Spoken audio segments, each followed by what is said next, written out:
yow Poulo xanaa du yaa waxoon weeru koor da ngay defal yàlla.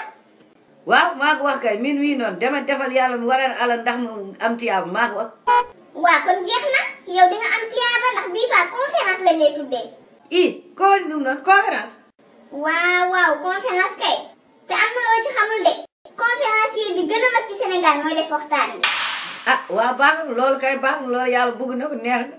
boo mu tuddee conférence kay damay kontaan def xaalis bu bëri. li may bañ kay caakaan yooyu nga may tuddee ay simba ay tànn beer rëw gi tas loolu rek laa bañ islam bëgg ko.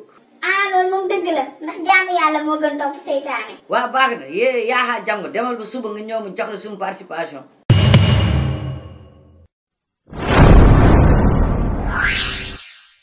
waaw soxna si naa def man la Poulo waaw ñëw naa si kër léegi fekk ma la bàyyi naa la enveloppe 100 000 francs ak 10 000 francs transport bi ngeen di ñëwee pour conférence bi ngeen ma tuddee la xam nga mbiru yàlla nga bàyyi ko xel dama ciy def sumu xaalis yëpp keem naa ko noonu loolu mooy sama participation si kew bi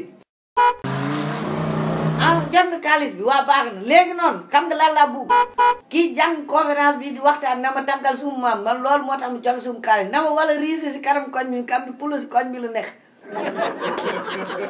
waaw da nga bëgg ñëw jóobu ma si kii waxtaan di conférence bi ñu def débriefing avant conférence bi waaw dinaa la xaar maa ngi fi.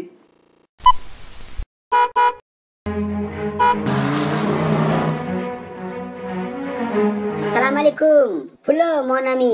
waaleykum salaam Alaaji Souloukhou Ndiaye amul Poulo mon ami amul Poulo mon ennemi Poulo mon dëkkandoo jox ma sumu xaalis bor bi dafa yàgg fay ma sumu xaalis. Poulo calma teeyal. kaw ma teeyal teeyu mu laa wax jox ma sumu xaalis taxam xaalisam. xool ko mu naan fay ma sama xaalis mel ni dama ko yoreel ay millions. wax ji dum ko mun di damaa woor jox ma sumay 30 000 sama juróom benn junni 30 000 am taxam du wala mu sopp ma. mais Poulo 30 000 du xaalis. weccet la. c'est de la weccet dans les tennes de xaalis.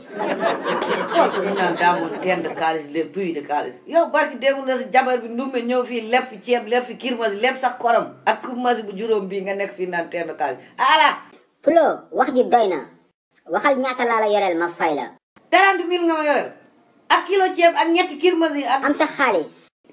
a xaalantaa comme dum laa bi di 50 000 moo ngi noonu te nga jël weccet bi ma may la. donc wax ñaari yoon indil. ciao Poulo. waa digal yow waar woo kii fu mu jëlee xaalis est-ce que Souloukhou léegi di faramason est-ce que bokkul ci lobby bi lay da xëy la